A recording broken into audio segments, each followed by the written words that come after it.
تو لوگوں کے ساتھ رویہ اچھا رکھے، وہ جو بھی رویہ رکھے. ہم کہتے ہیں کوئی اینٹ اٹھائے گا تو ہم آگے سے پتھر اٹھائیں گے، تو یہ کیا کمال ہوا؟ لوگ کہتے ہیں تم ایک قدم پیچھے ہٹو گے میں 10 قدم پیچھے ہٹوں گا، تو یہ کیا کمال ہوا؟ تم کہو میاں تم جتنے مرضی قدم پیچھے ہٹو، میں بھاگ کے تمہارا دامن پکڑ لوں گا، تمہیں جانے نہیں دوں گا، ایک دن تجھ کو بھی جیت لوں گا محبت کے زور پہ. ہم کہتے ہیں کہ فلاں میرے ساتھ اچھا سلوک کرتا ہے تو میں بھی اچھا کرتا ہوں، فلاں کا سلوک میرے ساتھ اچھا نہیں ہے تو ٹھیک ہے، جس طرح وہ چلتا ہے میں بھی اسی طرح چل رہا ہوں. یہ تو پھر برابری ہوئی. اگر کوئی برائی کے ساتھ معاملت کرتا ہے تو آپ بھی اس کے ساتھ ایسے ہی کرتے ہیں، تو برائی میں برابر ہے. اور اگر آپ کے ساتھ کوئی اچھا سلوک کرتا ہے تو آپ بھی اس کے مقابلے میں اچھا کرتے ہیں، تو پھر بھی آپ برابر ہیں، لیکن اچھائی میں برابر ہے.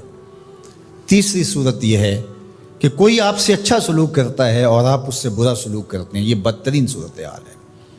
اور سب سے بہتر صورت کیا ہے کہ کسی کا رویہ تلخ بھی ہو، کسی کا انداز نامناسب بھی ہو، کوئی آپ کے ساتھ برا سلوک بھی کرتا ہو لیکن آپ اس کے ساتھ اچھا سلوک کرتے ہیں.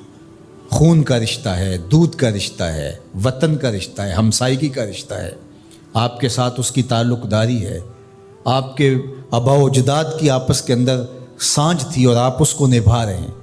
تو یہ ہے بہترین رویہ کہ کسی کا کوئی بھی رویہ ہو آپ اس کے ساتھ اچھا رویہ اختیار کرتے ہیں. حضرت عقبہ بن عامر رضی اللہ تعالی عنہ کو حضور نے ارشاد فرمایا تھا، سل من قطعک واعط من حرمک واعف عن من ظلمک. اے عقبہ بن عامر، جو تجھ سے تعلق توڑے تو اس سے تعلق جوڑ، جو تجھے محروم رکھے تو اس کی جھولیاں بھر دے، اور جو تیرے پہ زیادتی کرے تو اس کو معاف کر دے، اس سے درگزر فرما. یہ بہترین کردار ہے جس سے ایک اچھا ستھرا پاکیزہ اور مناسب معاشرہ ترتیب پاتا ہے اور ترکیب پاتا ہے.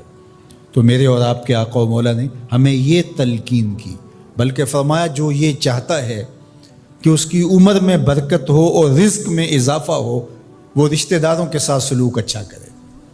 یہ راز ہے عمر میں برکت کا اور رزق میں اضافے کا. رشتہ داروں کے ساتھ اگر سلوک اچھا کرو گے تو تمہاری عمر میں بھی برکت ہوگی، تمہارے رزق میں بھی برکت ہوگی.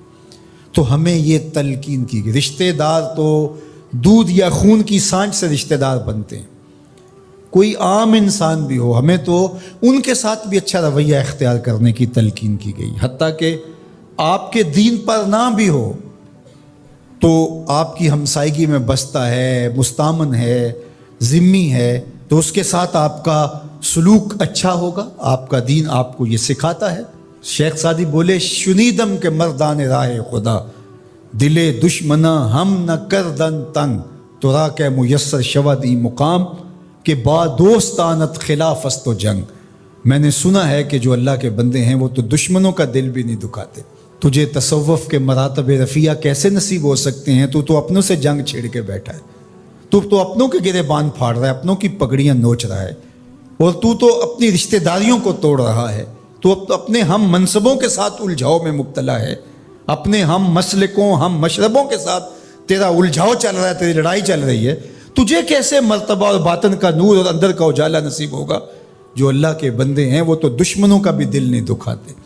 انسان تو انسان رہے، وہ تو جانوروں کے ساتھ بھی رویہ اچھا رکھتے ہیں کہ یہ اللہ کی مخلوق ہے. مخلوق ہونے کے ناطے سے الخلق و عیال اللہ، تمام مخلوق اللہ کا کنبہ ہے، اور اس کے ساتھ اس نے سلوک، ان کا کچھ بھی رویہ ہو. حضور کے غلام اور اسلامی معاشرہ، اس میں یہ کس طرح چیزیں پنپ سکتی ہیں کہ ہم نفرتوں کو فروغ دیں اور کہیں کہ نہیں ہم ایسے کر دیں گے، اس نے میری طرف یوں دیکھا ہی کیوں ہے، لہٰذا میں تو اب اس سے ساری زندگی ہم کلامی نہیں ہوں گا. تو رویوں کی خوبصورتی اور صلہ رحمی یہ ہمارے دین نے ہمیں سکھائی. ایک بزرگ تھے، وہ دریا کنارے وضو کر رہے تھے. ایک بچھو تھا جو ایک لکڑی پر تیرتا ہوا، کبھی پانی کے ہچکولوں سے وہ ڈوبتا بھی اور کبھی لکڑی کو تھام لیتا، یوں پانی کے بہاؤ پہ جا رہا تھا. تو ان بزرگوں نے دیکھا تو ہاتھ ڈال کر کے اس کو نکالنا چاہا، تو اس نے اپنی فطرت کے مطابق ان کے ہاتھ پہ ڈنگ مار دیا. درد کی شدت سے ہاتھ جھٹکا تو وہ گر گیا. تو پھر ڈوبنے لگا تو پھر پکڑا اور پھر اس نے ڈنگ لگا دیا. 7 مرتبہ اس نے ڈنگ مارا، اور آپ اس کو نکال کے 8ویں مرتبہ باہر نکالنے کی کوشش کر رہے ہیں. تو مرید نے کہا جو پاس بیٹھا تھا، حضرت یہ بار بار آپ کو ڈنگ مارتا ہے اور آپ اس کو نکالنے کے لیے کوشاں ہیں. فرمایا وہ اپنی بری فطرت سے باز نہیں آتا، میں اپنی اچھی عادت سے باز کیسے آ جاؤں.